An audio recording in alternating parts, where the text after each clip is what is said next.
So her mom, Jenn Soto, was interviewed, and we've got some newly released video footage of that interview where she's questioned about the discovery of the child pornography on her boyfriend, Stephan Sterns' cell phone.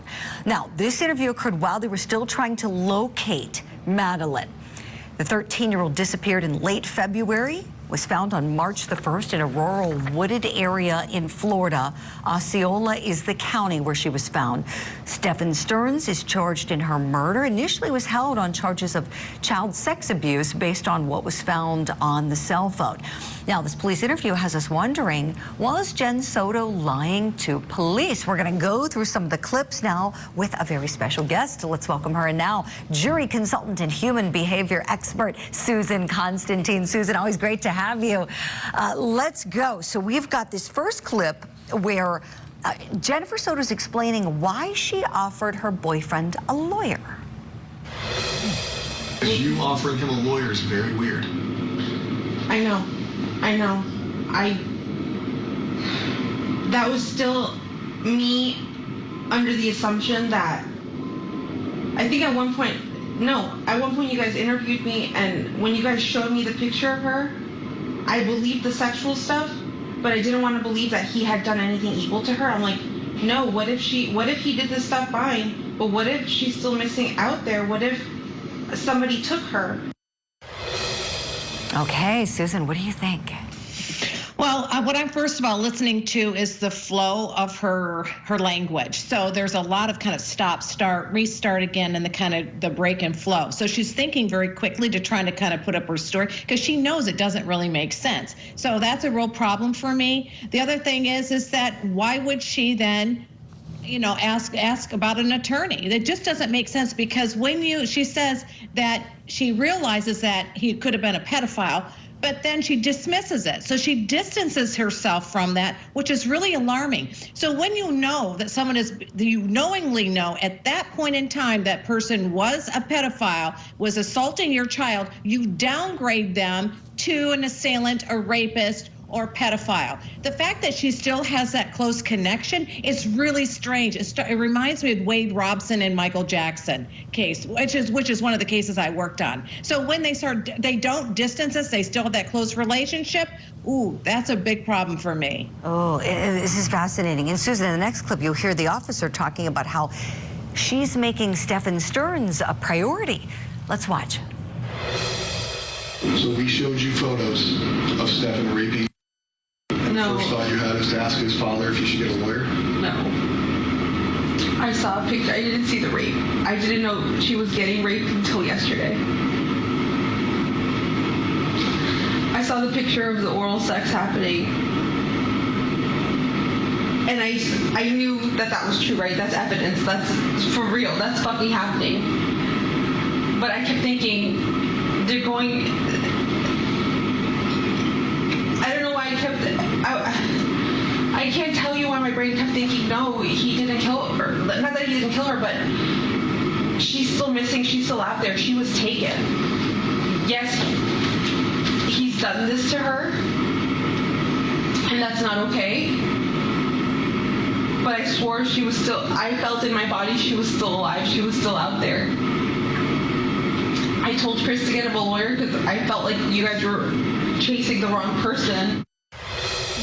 Everybody wants to know, how much did she know at the time? Susan, what does this clip tell you?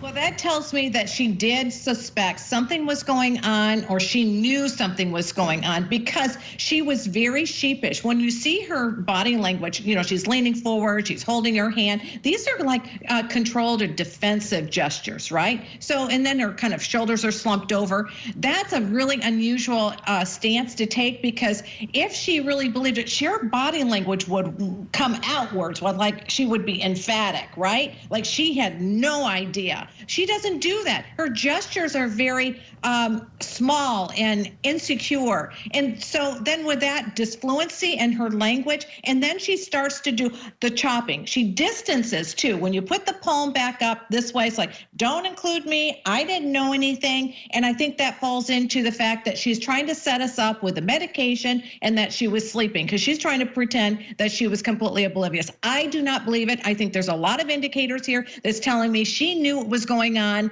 and she turned a blind eye to it. Preach, Susan. I love your analysis. We've got another clip for you, please. This is where she's talking about what she thinks happened to her daughter. I'm thinking he carried her out of the house. I don't know how he didn't get caught by any of my roommates or no one heard.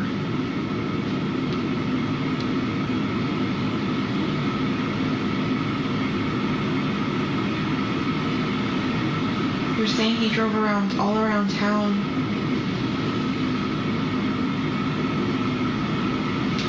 I'm not sure where he could have gone.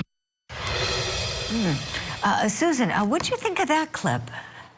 Okay, again, she holds herself really close, right? She's very insecure. And the thing is, her voice tone, pitch, volume decreases. That's associated with deception. Again, we have the stop, start, the disfluency in her language. This is a point where she should be leaning forward and saying, I have no idea. I didn't hear him. I was out cold. She doesn't do that. There's not any strong movements in her body language is telling me that she did not know what was going on. So the fact that she kind of sheepishly kind of melts into her seat and then doesn't show any sort of illustrators or gesturing or even concern in her facial expressions, again, I'm telling you, Julie, you wait. You just wait. She's going to get arrested. It's coming right around the corner. I'm with you, my friend. I've been saying all along, I think she's in deep trouble. I am with you. And may I ask you one more follow-up, Susan? You touched on this about how I love how you put it. You said she melts into her seat. I was curious, obviously not being a body language expert, but just thinking about putting myself in her shoes. For anyone at home who's putting themselves in her shoes, your child is missing. You're just learning your child's been raped. Wouldn't you think it might be hard to sit down, to even be still, because you may be so worked up and so hysterically upset? I find it just kind of stunning that she's able to relax. Would you speak to that, please? You know, you really hit a really great point, Julie. You're really getting good at this stuff here, listening to this. You're my great teacher, Susan. It's because I've talked to you all the time.